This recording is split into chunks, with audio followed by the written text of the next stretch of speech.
नागमणि एक इच्छाधारी नागिन को बहुत शक्तिशाली बना देती है, परंतु यह चीज बहुत कम लोग जानते हैं कि कार्तिक पूर्णिमा के दिन एक साधारण नागिन भी बगैर मणि के विशेष शक्तियां पाती हैं, परंतु वह शक्तियां सिर्फ और सिर्फ वह उसी रात यानी पूर्णिमा के दिन ही प्रयोग में ला सकती है। इन शक्तियों के सहारे नागिन कोई भी रूप धारण कर सकती है, कोई भी आकार ले सकती है। दोस्तों, नागिन महादेव को ही अपना आराध्य मानते हैं, तो अगर आप भी भगवान शिव के परम भक्त हैं तो सच्ची श्रद्धा से कमेंट बॉक्स में हर हर महादेव जरूर लिख दें।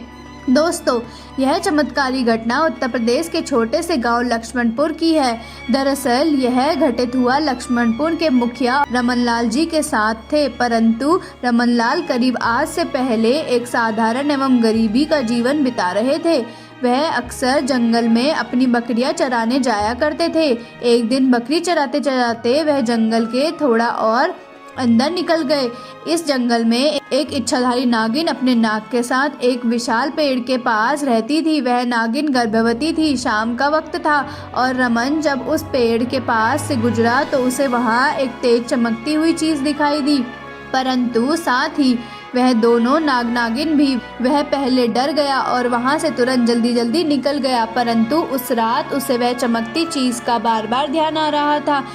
वह इतना तो समझ गया था कि वह हो न हो बहुत मूल्यवान चीज है और अगर वह मुझे मिल गई तो मैं धनवान हो जाऊंगा। परंतु सबसे बड़ी मुसीबत थी वह दोनों नागिन। अगले दिन वह वापस जंगल उसी पेड़ के पास गया और कुछ दूरी से उस पेड़ के पास रह रहे नागिन को देखने लगा।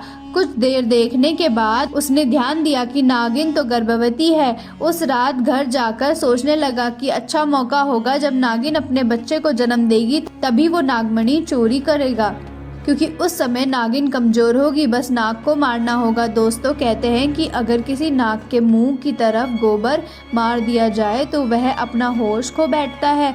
अब रमन हर रोज गोबर लेकर उस विशाल पेड़ के पास छुपाकर सही मौके का इंतजार करता है। एक दिन वह मौका भी आया जब नागिन अपने बच्चे को जन्म देने वाली थी। तभी चुपके से रमन ने नाग के मुंह में तेजी से गोबर मारा और फिर एक बड़े पत्थर से नाग को मार डाला। फिर उसने नागिन और उसके बच्चे को भी मार डाला और उस मणि को उठाकर जल्दी जल्दी घर की तरफ निकला। तो उधर नागिन अभी मरी नहीं थी, वह किसी तरह बच गई थी और उसने अपने बच्चे और पति को मरा देखा तो उसके दर्द का ठिकाना नहीं रहा। वह गुस्से से पागल हो रही थी और उसने रमन से बदला लेने की ठानी, परंतु मणि के चले जाने के कारण वह अपनी शक्तियों का प्रयोग नहीं कर पा रही थी, परंतु अभी भी वह अपना रूप परिवर्तित कर रही थी। इधर रमन को जैसे ही वह मणि मिली उसका पूरा जीवन ही परिवर्तित हो गया। उसकी फसल काफी अच्छी हुई और अच्छे दामों में भी बिकी, मानो जैसे रमन की लॉटरी निकल गई हो। वह जो भी धंधा कर रहा था उसको फायदा ही मिल रहा था और रमन को पता था कि यह सब उस नागमणि का चमत्कार है। गांव में अब हर जगह उसका नाम था। रमन की शोहरत को देख एक अच्छा रिश्ता रमन के पास के ही गांव से आया और रीना नाम के एक सुंदर स्त्री से उसका विवाह संपन्न हुआ। रीना अपने पति रतन को बहुत प्यार करती थी और बहुत इज्जत देती थी। रमन भी अपने पत्नी के व्यवहार से बहुत प्रभावित था। दोनों एक दूसरे का कदम कदम पर साथ निभाते।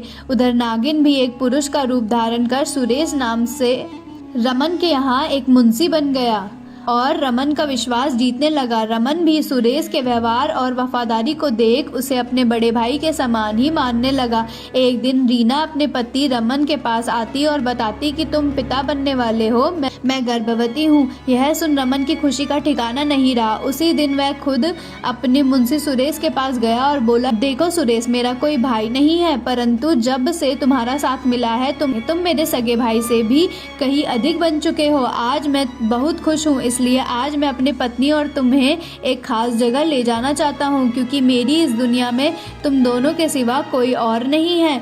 और वह अपनी पत्नी और सुरेश को कार में बैठाकर गांव के कोने वाले एरिया में ले जाकर एक छोटी सी कुटिया के सामने रोकता है और बताता है कि जब भी वह बहुत दुखी होता है तो इस कुटिया के पास चला आता है।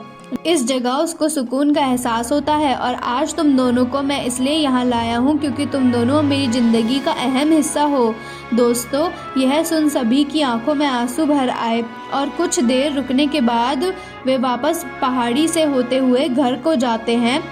तो अचानक पहाड़ी पर कार बड़े पत्थर से टकराती है और झटके के साथ रमन तो कार में ही फंसा रहता है, परंतु उसकी पत्नी रीना पहाड़ से नीचे गिर एक पेड़ पर अटक जाती है और उस पेड़ के ठीक नीचे बहुत गहरी खाई थी। दोस्तों, वह रात कार्तिक पूर्णिमा की थी। सुरेश अपनी शक्तियां प्रकार पुनः नागिन रूप धारण करता है। रमन सुरेश को देख चौंक जाता है। वह नागिन बताती है कि कैसे ठीक इसी तरह वह भी इस स्थिति में थी जब रमन ने उसका पूरा संसार लूट लिया।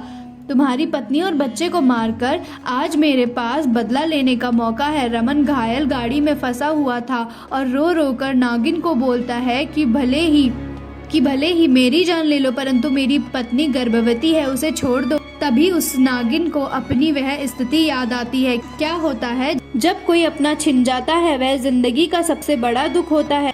नागिन ने रमन का उसकी पत्नी के प्रति जब सच्चा प्यार देखा तो उनको माफ कर दिया। जब रतन हॉस्पिटल से स्वस्थ होकर अपनी पत्नी के साथ घर वापस लौटा तो उसे अपनी गलती का एहसास हुआ और उसने जाना कि उसने कितनी बड़ी गलती की है। वह नागमणि को लेकर उस विशाल पेड़ के पास गया और उस पेड़ के पास रख फूट फूट कर रोने लगा और शाम को घर वापस आ गया।